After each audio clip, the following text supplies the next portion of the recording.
It is a Friday, and honestly, I forgot.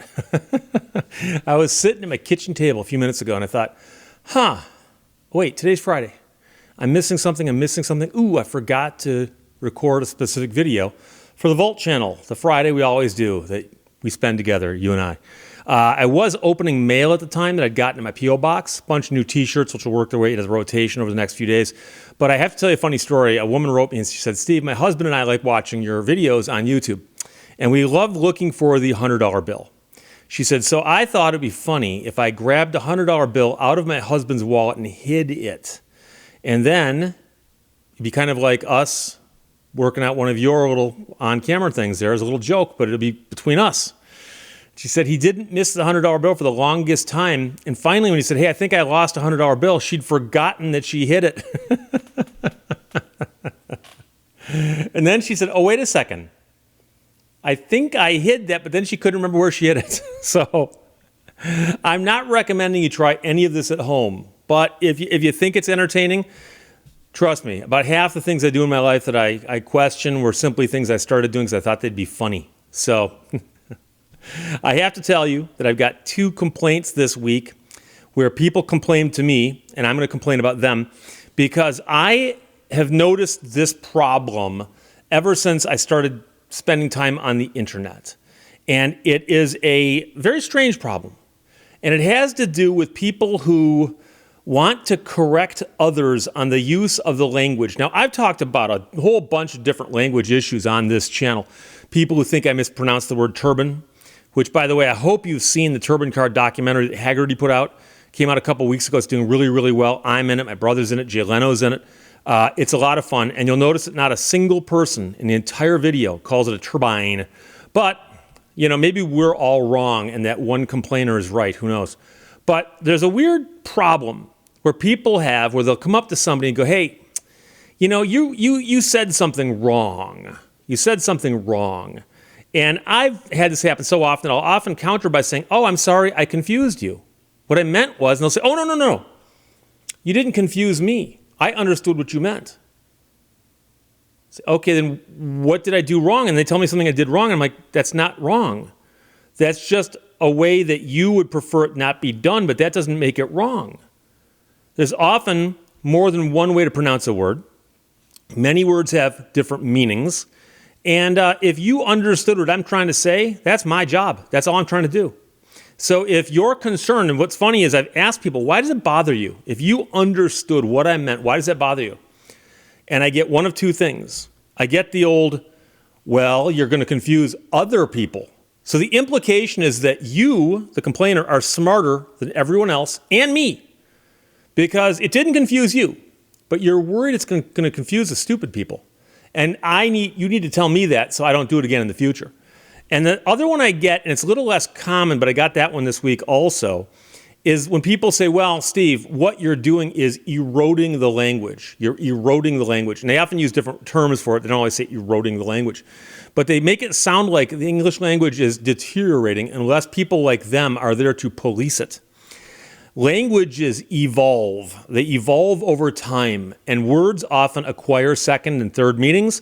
They acquire different pronunciations, and eventually gets to the point where if you wanted to correct somebody when they said the hurricane decimated the city, and you say, but decimate literally means to reduce by 1/10. Doesn't mean to wipe out.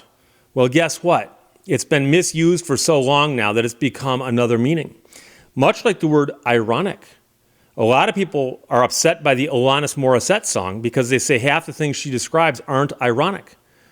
And they are. If you look at a dictionary that has 2 definitions for ironic, the second one being the one she's using. But I'm not here to talk about that. No. Not a big Alanis Morissette fan either. I did the video, it's a pair of videos I did about a week ago, where I talked about somebody who submitted something to the Supreme Court that contained a falsehood, or at least an alleged falsehood. So the first video, I said somebody had submitted fake facts to the Supreme Court. Very next day, I put up a follow-up video where I said, this is a follow-up to the video about the fake document submitted to the Supreme Court. So the one day I put the quotation marks around the word facts, and the second day I put it around the word fake. I got a really upset viewer who sent me an email complaining about my use of the word fake with the word facts, which is funny because I had done that in one video but not the other. The other one said fake documents, fake document. And so, interestingly, he goes, Steve, I have a dictionary. And when someone tells me they have a dictionary, I think, boy, are you trying to show off? You know something, you need to understand there's people in this world who can't afford dictionaries. And you flaunting your dictionary wealth is really just out of control. That's uncalled for. That's like, I'm Elmer J. Fudd, millionaire. I have a mansion, a yacht, and a dictionary. You've got a dictionary? Guess what? I got a case of dictionaries over here. I have more dictionaries than anybody you know. Trust me. And he goes, but I have a dictionary. And I looked it up. He goes, a fact cannot be fake. He goes, if it is fake, it wouldn't be a fact. And if it's a fact, it cannot be fake. He goes, therefore, you misused those two words, both fake and fact. Now, here's the problem. I have not looked, but I'm willing to bet you that if you look up the word fake in the dictionary or the word fact in the dictionary, each of them would have more than one meaning. And that right there gets you to the point that you need to understand how broad the application of our language is. But also, when I put the word facts in quotes, I was putting them in quotes to call attention to the fact that there's something unusual about the use of the word in that context. Okay? So when somebody says, this man over here is a genius, blah, blah, blah, blah, blah, you go, okay, person's probably not a genius. But there's some reason that we're poking fun of that. So when somebody says there are fake facts, you might ask yourself, Steve, how would you justify using the word facts in quotes there? Because you're saying that that thing was questionable to the point where it might not have been real. It may have been fake. You need to understand that pleadings with the courts often contain what's called a statement of facts. Statement of facts. So in the statement of facts for the pleadings in this case, somewhere in there was the recitation of facts, including the fact that there was a request made that now the person that request is attributed to says, I didn't make that. So if it's true, then it is in fact fake, yet it's still under the statement of facts. Weird, huh? The word facts can have more than one meaning? Wow. Mind blown, right? But number two, the second day I put the word fake in quotes because I was calling attention to the fact that we don't know if the document is fake. Somebody called it fake. And so if I call something fake and it's not fake, I still call it fake. Fake. And so again, to contact somebody who's been in the media for 40 years, believe it or not, I realized this today. I got my first paying job in media 40 years ago, about 2 months back. And so I've been working on and off in media for 40 years. I've got a college degree, I've got a law degree, I write books, I've done podcasts, I've done radio shows, talk shows, all kinds of stuff. My language skills are, I would say, at least average. I think I've got average language skills. My use of the English language must be right around the meaty part of the curve. My ability to use the English language. I took the GRE test a few years back, and it suggested my language skills were actually much further to the other end of the spectrum, above average. But I'm not going to go there. I think my use of the language is at least average. And so when somebody contacts me to say, Steve, you're misusing the word fake, and then you misused the word facts, and I've got a dictionary, and you could look it up if you wanted to. No, I don't need to look it up. I used the words perfectly, correctly.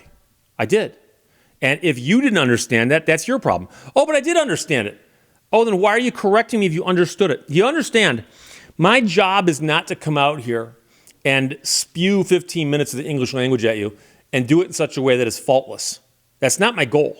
My goal is to come on here and do a video and explain something, tell a story, tell an anecdote, talk about something I've done, explain the law, try to be humorous. But I'm simply trying to convey something. I'm trying to get a message across, right? If that message gets across, my job is done. And so to suggest that, oh, but you misused a word in there. Did I? You understood it, so I didn't misuse it. Well, no, but someone else may have misunderstood it. How about this? Let them complain. You don't need to be looking out for all your fellow viewers. Because here's the thing I'm going to tell you right now. Both of those videos you complained about, I believe, are over 100,000 views, which is pretty good for my channel. And you're the only person who complained. One person complained over 250,000, 300,000 views. One person. And no, your language skills aren't so good that they're better than those of 300,000 or 400,000 other people drawn at random from the language pool. And second of all, I've got to point this out because it's a related topic. But I had someone complain because I did the video about how Vermont closed that loophole, about how you used to be able to pretty much title or register anything you wanted in Vermont. They said you had to provide them with a bill of sale, which, as we know, those are hard to come by. You can hit your keyboard with your elbow and get one to fall out of your laser printer and scribble some stuff in there and sign it and go, there's a bill of sale. And they'll look at it and go, oh, cool, you got a bill of sale. What do you want to register? And so Vermont closed that loophole and said, we're not going to do that anymore. And I attributed the story to Mercedes Streeter, who now writes for The Autopian and used to write for Jalopnik. And I've spoken to her before.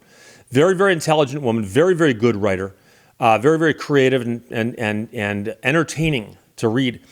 And she told the story not just how she had used the loophole, but how she'd written about it in previous articles and had gotten flack from people who'd said, oh my gosh, you're giving away the secret. And the fact that you're exposing and publicizing this secret means that you're going to ruin it. You're going to ruin it. And so she jokingly suggested that, yes, I'm writing the article right now, and they've shut this down, and people are probably going to blame me for this. But she said, just to let you know, she learned about it on the internet. And there were articles all over the internet about this. It was one of those poorly kept secrets.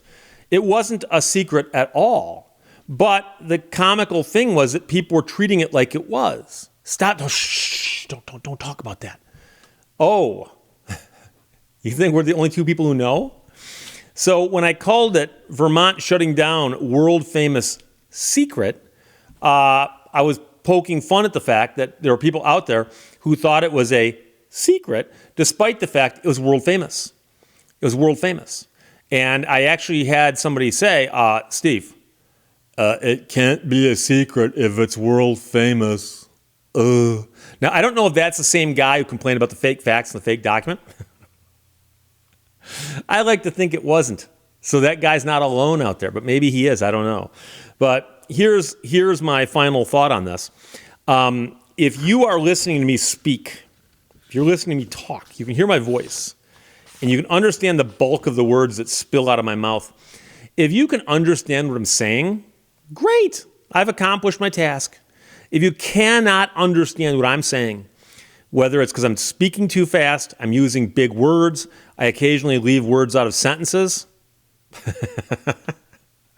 Nobody ever calls me on that either. It's the funniest thing. And I'm not going to explain that any further. I'm not. Someday someone's going to say, hey, Steve, how can you do this? But no one's done it yet, and I've been doing it for 6 years. So if you can understand what I'm saying, we're done here. And if you can't, then you have the right to say, Steve, you said something that made no sense. If I heard you correctly, you said this. Now, I've had people misquote me and say, I think I heard you say this, and I never said that. Where did I say that? They go back and they go, oh, I'm sorry, you didn't say that. Oh, it didn't sound like something I would say. But if I legitimately confused you, you have every right in the world to say, hey, Steve, I found this confusing. Could you please explain it to me? I did have a guy a couple weeks ago who wrote me an email after I talked about the Supreme Court. And he said, hey, Steve, in a previous email, you said the Supreme Court had said this. Your most recent email, you said they said this. I wrote the guy back and I go, yeah, what's your question? He goes, which is it? You're obviously wrong. I said, no, they said that in this case. And in another case, they said that in another case. And he goes, that's impossible. Then they'd be contradicting themselves. I go, the Supreme Court contradicts itself once in a while. What are you going to do about it? Sue them? Call the police? Write them an angry email? What do you do if the Supreme Court writes seemingly contradictory statements? What are you going to do? They are the final arbiter on that stuff. And if, in fact, you could get an audience with them, which you can't, and you ask them, why did you say this here and you said this here? They'd go, they're both true. You're misunderstanding how they're postured. That's what they'd tell you. They go, oh, in this context, this is true. In this context, this is true. That's all they would say. And so the guy actually sent me a follow-up. He goes, but Steve, you are obviously wrong. They could not have said this, and they could not have said this. Like they could have said one, but not the other. And I said, I have news for you. They said both in just different cases. And he said, but that's impossible. And I don't know why anybody in this day and age would think the Supreme Court is infallible. There are very few infallible institutions out there, and the Supreme Court ain't one of them. Yes, they can say something with a straight face in one case that would seem to totally contradict something they'd say in another case. And if you don't believe me, ask yourself about civil asset forfeiture and ask yourself about qualified immunity. Because I assure you, you can find a case where the Supreme Court has said it is not our job to invent laws. You can also find a case where they say qualified immunity is something that police just deserve. Now, they didn't say they invented that out of whole cloth, but everyone who read the opinion said they did. Contradictory? You decide. But it doesn't make me wrong. And by the way, one of the strangest things, I'll end on this, one of the strangest things out there is somebody who will sit there and send me these emails or messages or whatever they might be, complaining about stuff on my channel. I have a really simple solution. I got several solutions, but I'll tell you about the one I can tell you about. Stop watching. Just stop watching. If my videos upset you that much, just simply stop watching them, okay? It's like the old joke about the woman who goes to the doctor and goes, hey, doc, it hurts when I do this. Okay, stop doing this, whatever this might be. So there you go. But if you've got a dictionary, congratulations, use it all you like.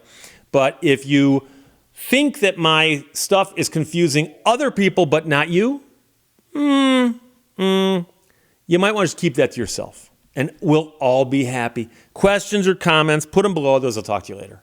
Bye-bye.